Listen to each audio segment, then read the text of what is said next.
Be me, 31F, married to Drew, 35. Been together a little over 7 years, married almost 3 for a long time. People talked about us like we were the blueprint, the calm couple, the mature couple, the couple everybody pointed at when they wanted proof relationships could be healthy. Also be me, extremely online, feminist. Not the cartoon version where every guy is the enemy. More, the systems are rotten and people get shaped by them. Version still laugh at dumb internet jokes. Though nightstands stacked with books about relearning everything. Phone full of group chats where half the messages are screenshots, and the other half are words like boundaries, labor, healing, standards. Drew used to make fun of me for it, in a sweet way. Little smile, kiss on the forehead, never mean about it. When we were dating, effort felt natural, easy light. I got dressed because it was fun, not because I was afraid of what would happen if I didn't. I planned dates, I left stupid little surprises for him. Favorite gum in his work bag, his favorite candy bar in his coat pocket, random texts in the middle of the day that actually meant I missed him, not just links and memes pretending to be connection. He matched me in his own quieter way, arm around my waist while he cooked, touching the small of my back when he passed behind me, that look that said he was fully there with me. Then we got married, and something in me loosened in the worst possible way. Like some part of me decided I could finally stop. Like my brain went, cool, mission complete, no more being charming, no more trying to stay desired, no more effort, because effort had already done its job. Marriage meant safety to me, and somewhere along the way, safety turned into nobody gets to ask anything from me. First time it felt off was maybe 4 months after the wedding. Sunday night, lights out, quiet apartment. You could hear the air vent humming. Drew reached for me with that careful touch men use when they're trying not to pressure you, half question, half hope. My brain was already at Monday, already hearing myself in a meeting, already stressed about a presentation that wasn't even happening. Yet I whispered, I'm exhausted. Then added, maybe next weekend? He paused for a second and said, okay. Very polite, very contained, like he was swallowing whatever disappointment showed up and making sure I never had to look at it. Next weekend came and went. I acted like I'd been run over by life, like I had survived hard labor instead of sitting on a laptop all week and frying my brain online. He didn't bring it up again. I took that as respect. I took it as maturity. It never occurred to me that maybe he was just learning a new rule. Asking doesn't get you anywhere. The pattern built itself slowly, quietly, like water damage behind a wall. He'd reach, I'd redirect. Not tonight. Can we just cuddle after this episode? My stomach's weird. Maybe Saturday. Saturday turned into we'll see, and we'll see turned into the answer my body gave him by default in my head. I wasn't being cruel in my head. I was just being realistic. People are stressed. People are tired. Sex isn't owed. And the last part is true, which made it such a perfect shield. What I didn't see was how often I used not owed to avoid admitting not wanted. Comfort spread into everything else, too. Before the wedding, I used to get up early, even on weekends, wash my hair, do a little makeup, for no reason, wear matching underwear, like some private joke with myself. After the wedding, my style turned into whatever wasn't too dirty. His old college shirt stuff, with loose threads and pit stains, hair shoved in a greasy knot for 3 days because dry shampoo had basically become my identity. No bra unless I was leaving the apartment. And when you say it out loud, it sounds rebellious. Sounds like freedom. Like you're rejecting rules that never deserved power over you. But there was another truth underneath it. It was also hiding. Our first anniversary, he bought me a nightgown, dark blue silk, way too expensive. Soft in that careful way that feels like someone is trying to handle you gently.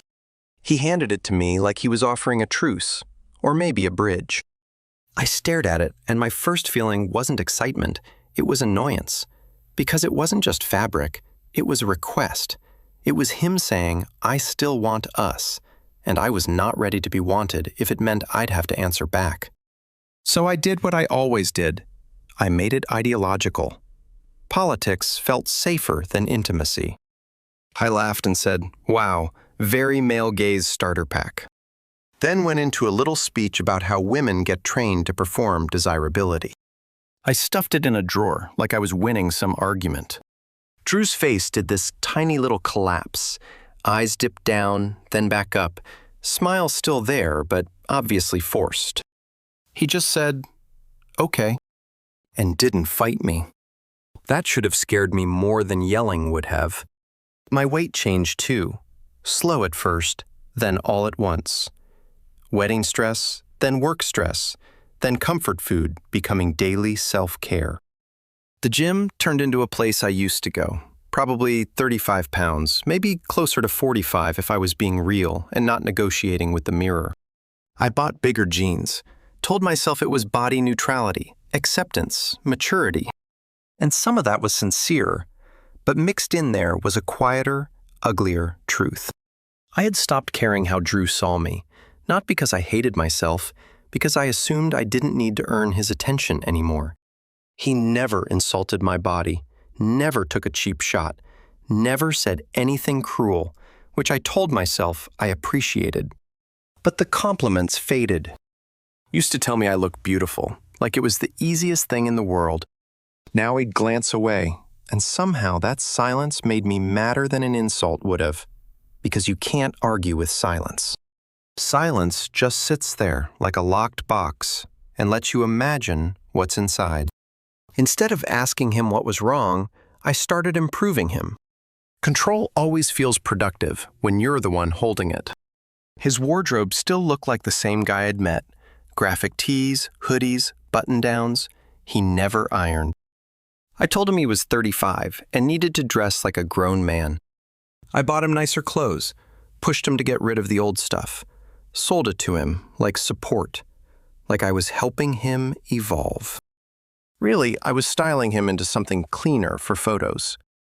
His friends started irritating me, too. Same guys from forever. Video games, sports. Talk the same dumb jokes recycled until they barely counted as language. I asked them once if they ever talked about anything real. Said it with that tone that makes it clear you're grading somebody. Drew got quiet after that night, started seeing them less. I felt relieved and called it boundaries. The loneliness on his face never registered because it wasn't making my life harder. Gaming became another thing for me to diagnose. I called it escapism, called it emotional avoidance, made smug little jokes about men disappearing into hobbies so they don't have to be intimate. I said it smiling too, like that made it harmless. Drew shut the console off without a fight. I took that as proof I was right. Then he started going to the gym more. Early mornings, consistent, disciplined.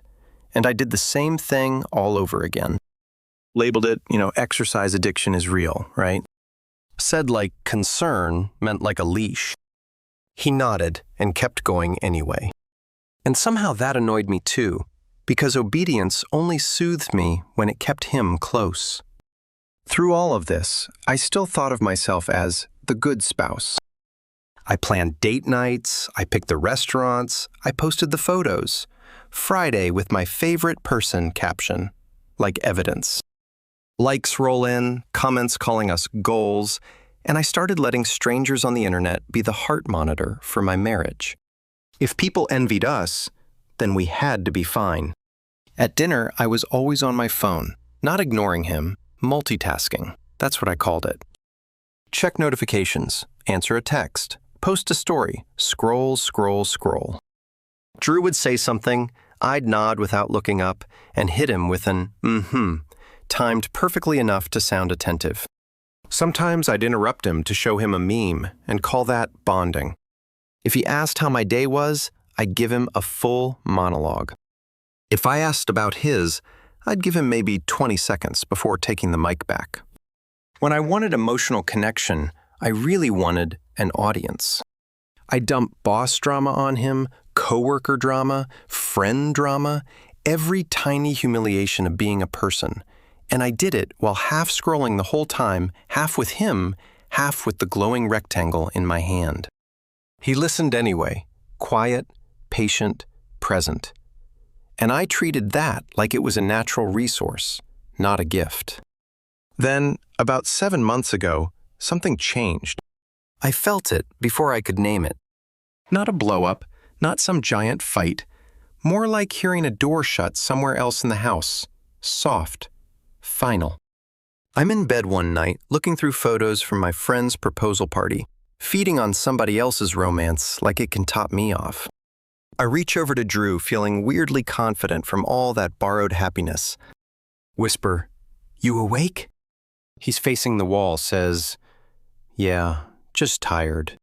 I slide closer, hand on his chest, kiss his shoulder, joke that we haven't done anything in a couple weeks like it's this cute little coincidence. Like I didn't lay every brick in that distance myself. He shifts away barely, but enough. Says early meeting, rain check. And my stomach just drops. Because it's the first time he's ever turned me down in that clean, easy way. No long explanation, no apologizing, just no. And for the first time, I can feel that the balance of power has moved. Once I noticed it, I saw it everywhere. His gym time moved from 6:30 to 5 o'clock. He'd come home and shower immediately, like he wanted the whole day rinsed off before he touched our apartment. He ate faster, disappeared into his office.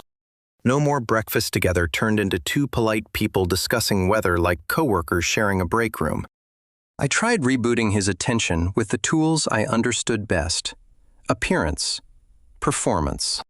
Spent too much money on my hair, cut, gloss, highlights, the whole little reinvention package. Posted a selfie. Phone lit up instantly. Gorgeous, glowing, obsessed.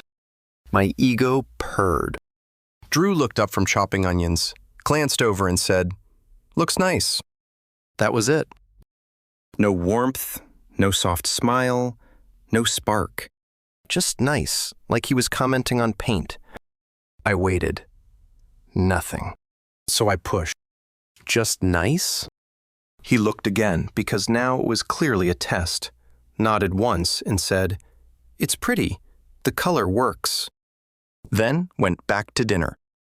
I felt insulted and terrified at the same time, because pretty is technically a compliment. But you can hear when a compliment is empty. Sunday, I tried couch cuddling, sat right next to him, head on his shoulder. Drew shifted. Small movement, but deliberate. Made space. I closed it again. 5 minutes later, he stood up and said he had meal prep to do, left me sitting there with warmth disappearing out of the cushion. I stared at the dent in the couch like it was evidence from a crime scene. I texted my friends because that's where I process and perform at the same time. He's distant, barely touches me. They told me men get weird when stressed. Give him space, don't make it a thing. I decided to become the mature wife, stopped asking, stopped pushing, called it being the bigger person. Didn't realize I was also making it easier for him to finish detaching. Then we had a work happy hour. Guy from sales named Kyle was there. Loud charisma, easy grin, the type that makes every conversation feel like a private stage. He listened to me like I was the only frequency in the room, leaned in, touched my arm twice while laughing. It felt embarrassingly good. Not because I wanted him, because my body remembered what it felt like to be noticed. I went home carrying that gross little buzz. Drew was already in bed, facing the wall again. His sister Marina came over for dinner about a week later. Married forever, 2 kids. The kind of stable domestic life I used to quietly roll my eyes at. Drew stepped out to take a call after we ate, and I started venting to her like she was a referee. Told her he'd been distant. Told her something was wrong with him. She asked if I'd asked him why. I said he just says he's tired. Then she asked the worst question. The question that made my whole body go defensive immediately. Have you asked what he needs from you? I went right into my resume. I do everything. I plan dates, I initiate, I'm here. Marina just looked at me over her glass and said, maybe try listening instead of managing? I laughed, called that old-fashioned, said modern marriages don't work like that, said emotional labor is real. I used a bunch of smart words that sounded good and warmed absolutely nothing. She didn't argue, and somehow her silence made me feel judged, so I got mad at her too. None of that changed anything. Drew stayed late at work more. When I asked about his day, I got one-line answers. When I talked about mine, he stared at me with the dead eyes of somebody trapped in a video they can't skip. His face was pointed at me, but he was gone. Felt like the version of him sitting across from me was just a shell. Real him, living somewhere I couldn't reach. 2 weeks ago, my friends came over for brunch. They all looked infuriatingly alive. One had just finished some fitness program and lost 12 pounds, radiating pride. Another was training for a half marathon. Bright face, good posture, the kind of energy that takes up a room without trying. Their husbands came too, and they all treated their wives like magnets. Hand at the lower back, casual kiss while grabbing coffee. Tiny touches like punctuation marks, easy laughter, affection that looked effortless. Drew stayed in his office, said he had work, used the word like armor, didn't come out, didn't even fake it for 10 minutes. My friends were polite, but I caught their eyes flick toward the closed door. Their husbands made a point not to look at me for too long, like they were being respectful around something wounded. After everyone left, I stood in the kitchen staring at the leftovers. Most of the pastries were gone because I'd eaten almost all of them. They had fruit. I looked down at myself. One of Drew's old shirts again, stretched and stained over my stomach. Caught my reflection in the microwave door, and the thought came sharp and mean. When did I stop trying? My pride immediately tried to kill it. Trying is performance. Performance is patriarchy. Comfort is love. All my usual little soldiers lined up to protect me. They held until Friday night. Friday, we put on a movie. I picked a rom-com I'd already seen because predictability felt safe.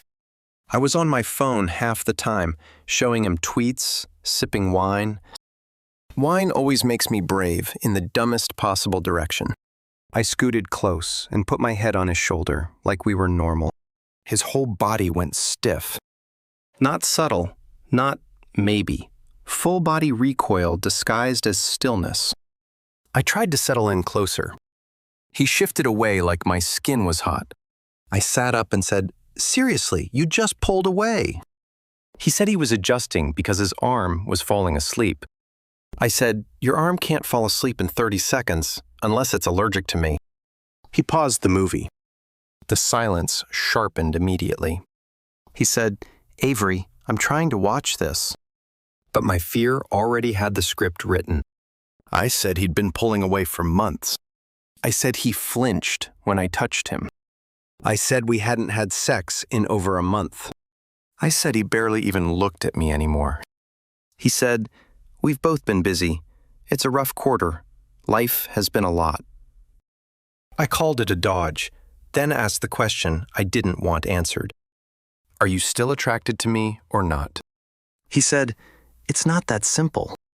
I said it absolutely is, yes or no. The pause lasted too long. He said, "Can we not do this right now?" I said, "That's not an answer." I asked if there was somebody else. He said no. I said, "Then what?" Because I couldn't tolerate ambiguity. I wanted truth, like truth was something I was entitled to, on command. He got very still, asked if I really wanted honesty. I said yes. He said I wasn't going to like it. I said, "I don't like this either, so at least say something real." And then he did. He said he isn't attracted to me anymore because I stopped being the woman he married. The whole room tilted like gravity had been adjusted one end to the left. I said, "What?" He took this long breath like a man stepping off a cliff. asked if I wanted specifics. I said yes, because specific sounded less scary than uncertainty. He started at the beginning, said when we were dating, I pursued him. I texted first. I planned things. I wore stuff I knew he liked. I made him feel chosen. Then he said the shift happened almost immediately after the wedding, said I acted like marriage was crossing a finish line instead of starting the long part. I tried to defend myself with my favorite word, said I wasn't performing anymore. He flinched at that like perform tasted rotten in his mouth, said no. You didn't stop performing, you stopped trying. Of course I went straight to wait, because that was the battlefield I understood. I asked if that's what this was about. He said it's not the wait, then hit me with the worst version. It's what it means. He said I stopped caring how he experienced me, said I started acting like his desire was my entitlement instead of his choice. He listed the ripped shirts, the oily bun, the constant no bra unless I was going somewhere. Not like fashion crimes, like symptoms. He brought up the nightgown, repeated my own words back to me. Male gaze. Stuffed it in a drawer. Said it like he was reading off a receipt I'd signed. He reminded me I used to surprise him sometimes. Lingerie, little effort, energy. Said lately he was lucky if I wasn't in the same stretched sports bra I'd had on since Tuesday. Said it wasn't my body. It was my assumption that he should want me automatically. I tried again to make it body shaming, because that would let me keep the moral high ground. Said, so it is about how I look. He said no, it's about effort. And then he said the line that burned straight through me. You expect me to find you irresistible while you put no energy into being desirable. Not skinny, not perfect. Desirable as in alive, engaged, warm, present. I said I had tried to initiate. He let out this tiny, bitter laugh. Not mean, just tired. Said, yeah, on your timetable, after months of getting turned down. Then he started repeating the phrases I had thrown at him so casually. Maybe this weekend. Not tonight. I'm tired. Just cuddle. He said I demanded emotional connection. But what I really meant was him sitting through an hour of my day while I stared at my phone. I said that wasn't fair. I said emotional intimacy matters. He said I didn't want intimacy. I wanted an audience. Then he asked me how many times this year I'd asked about his day and actually listened to the answer. I opened my mouth. Nothing came out. He answered for me. 0. Said he could tell you every detail of my boss drama, my friend drama, what my mom thought about my haircut. Said I couldn't name his current project if my life depended on it. And the sick part was, I knew he was right. Then he moved on to all the ways I corrected him. His clothes too immature, his friends too shallow, his hobbies too suspicious. Gaming was escapism. The gym was obsession. He asked me what exactly he was allowed to enjoy without me turning it into a diagnosis. And right there, I had this awful flash of recognition. I had made our home feel like a classroom, and him like the student who could never pass. He brought up a party from last year, said he put his hand on my knee under the table, and I moved it because it was clingy. Said I barely spoke to him for 2 days after because he had the nerve to look hurt. I tried to say I didn't remember it that way. He said, of course you don't. It wasn't painful for you. He brought up my birthday weekend too. Spa, fancy dinner, hotel. Said I spent half of dinner filming stories. Said I told him I was too tired later, but somehow still had energy to edit photos in bed for an hour. I snapped and asked, so what, I can't use social media now? He said I can do whatever I want. But it hurt watching me post best husband alive while treating him like furniture in real life. My eyes started burning. Tears came instantly, and I hated crying because in that moment it felt exactly like losing. I asked if he still thought I was beautiful. He got very quiet, said, I think you don't think you're beautiful anymore, and you hated me for noticing it. almost sounded gentle, which made me angrier, because gentleness from him felt like pity by then. And then he said the ugliest truth of the whole conversation. Said he wasn't attracted to me because I'd turned our marriage into a job where he was always failing. Said, I didn't want a husband, I wanted a servant who also adored me. That one hit like getting locked in a room with no windows. Then he mentioned brunch. Said he watched my friends' husbands touching them. Naturally easy affection. Said it looked easy because those women are pleasant to be around. Said sure, they take care of themselves, but more than that, they protect warmth. Their husbands aren't waiting to get corrected for breathing. Then he finally explained what he'd been doing. Said he moved gym time earlier so he wouldn't have to sit through breakfast with me. Said he stayed late at work on purpose. Said he moved his gaming stuff into the office because he was tired of hearing me narrate his hobbies like a true crime podcast. Said he pulls away when I touch him because he doesn't want a fake desire anymore. And I just sat there, completely frozen, like my body had forgotten what movement was. Drew stood up, said he was sleeping in the guest room. I said, wait. He said he was done talking, and the calm in his voice scared me way more than yelling would have. He walked out, no slamming, just the small click of a closing door. I sat there staring at the movie, still paused on the TV.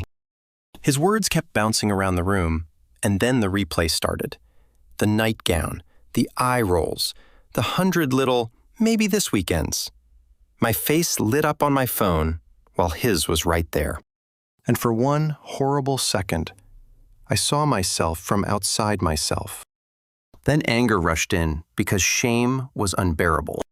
Anger said he should have communicated sooner. Anger said he should have fought harder. Anger said keeping score is cruel. Anger said it was unfair to line up my flaws like evidence in court. Anger was just my ego trying to duct tape itself back together. That night was miserable, slept in scraps. Morning was worse. He was already gone to the gym. The apartment felt like a breakup, with the furniture still in place, two strangers sharing a kitchen. I started texting my friends a version where he was the villain. Deleted. I could taste the lie before I even hit send. And I hated that. Even my lies suddenly felt flimsy. I started going through old photos instead. Me in a sundress at a picnic. I'd planned. Me laughing into his camera. Me leaning into him first.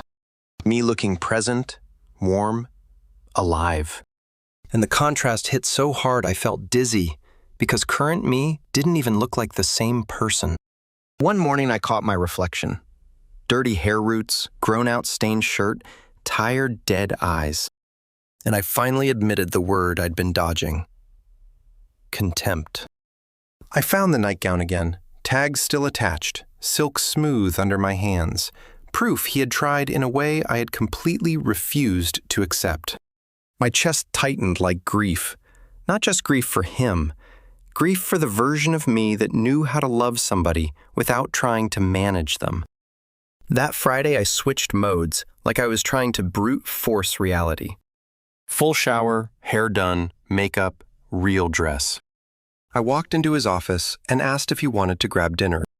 He looked up at me like I'd suddenly spoken a language he forgot. I knew said, sure, give me 10. At dinner, I asked about his day and actually listened. No phone, no interrupting, no turning his story into mine. He talked for a few minutes, then went quiet. Not angry quiet, guarded quiet. Like somebody shielding a bruise from the hand that gave it. And it hit me all at once. One decent night doesn't erase months of rot. In the car, I said, I'm trying. He said, I know. But his voice was flat, formal, like he was signing for a package. That night, I knocked on the guest room door. He was reading, looked up, and immediately knew why I was there. Said, no, before I finished the first sentence.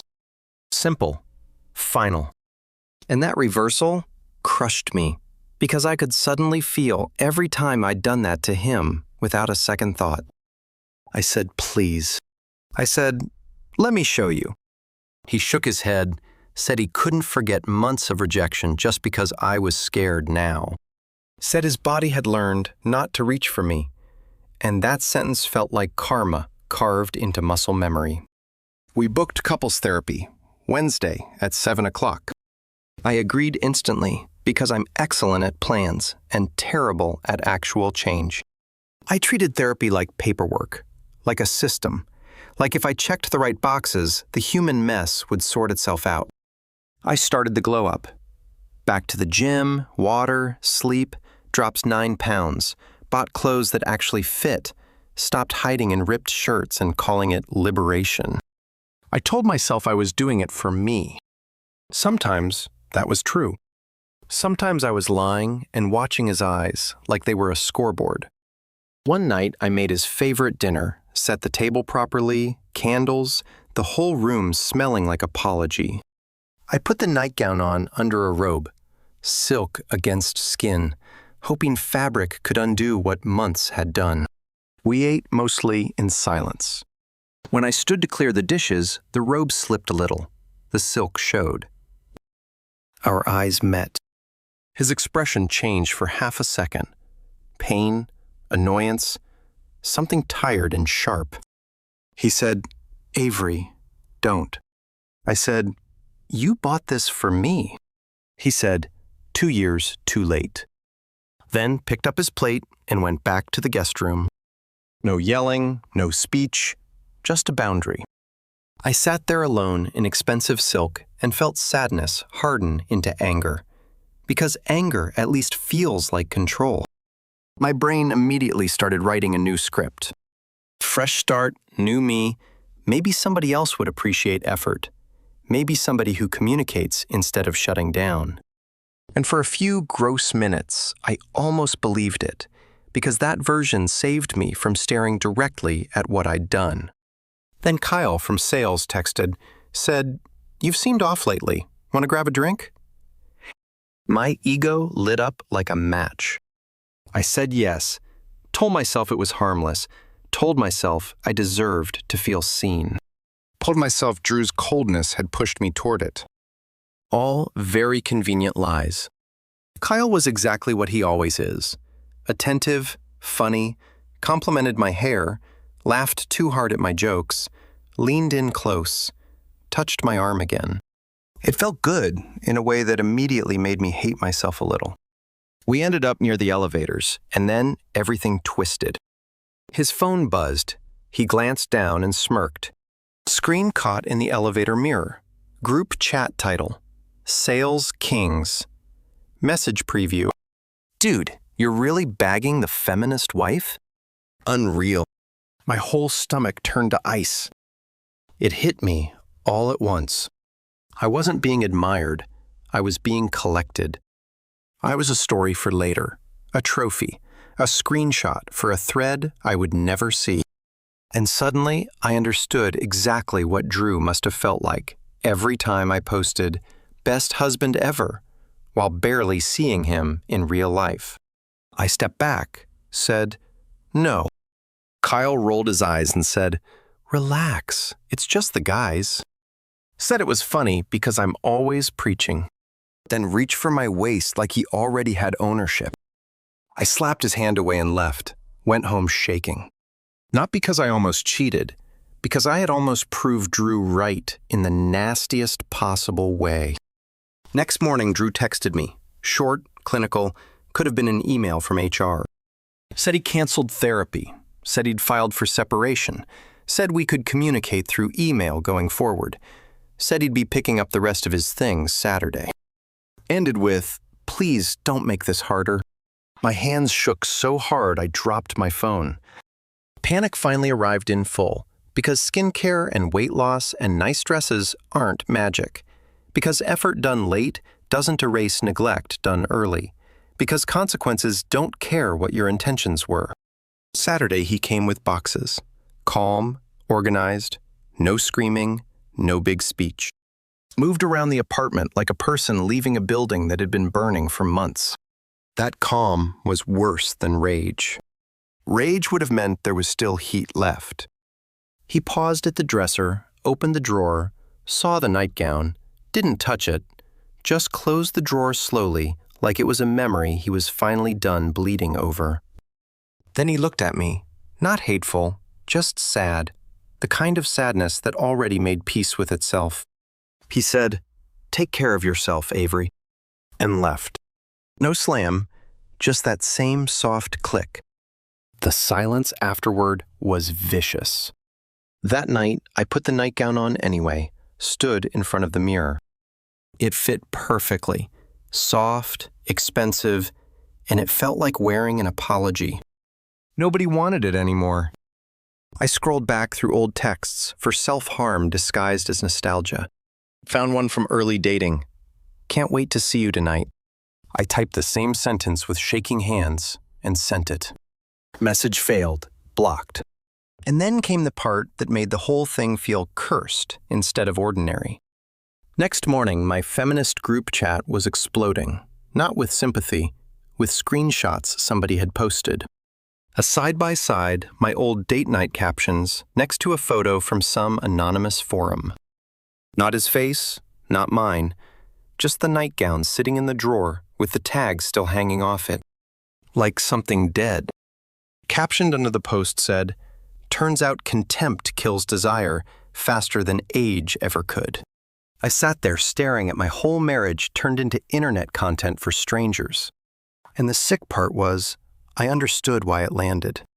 For years, I used words like boundaries, labor, consent. All real things, all important. But I used them so often and so carelessly that they became armor. I forgot they were supposed to protect people, not replace tenderness. Drew didn't leave me for another woman. He left for quiet. And the cruelest, cleanest truth is this. The nightgown fit me perfectly. And perfect doesn't matter at all once the person who bought it finally stops hoping.